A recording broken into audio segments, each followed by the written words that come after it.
السلام عليكم ورحمة الله وبركاته. ولا حركة، ما حدش يجري كده ولا كده. انت قوم نايم على السرير وتحت البطانية وبردان، وتقول لي بردان والجو تلج والدنيا برد والجو تلج. على فكرة هقول لكم حاجة، رضا هيقول لكم حاجة النهارده.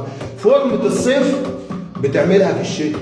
انت اللي نايم عايز الحاجه الحلوه وانت نايم تحت البطانيه، عايز تلبس التيشيرت في الصيف وتبقى كويس. برد ايه يابا؟ وتقول لي بردان وقاعد تتكتك. طب تيجي منين؟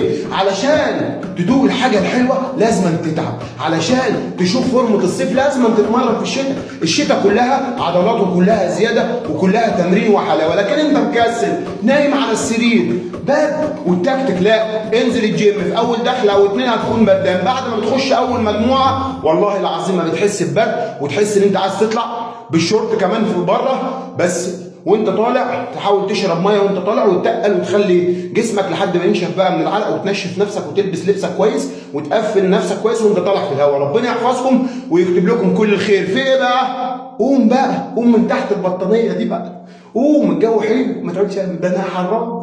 يلا سلام عليكم. بص الواد نام تاني تحت البطانيه. يا ابني قوم من تحت البطانيه، ما تتغطاش تاني، قوم اتمرن. هتمرن امتى؟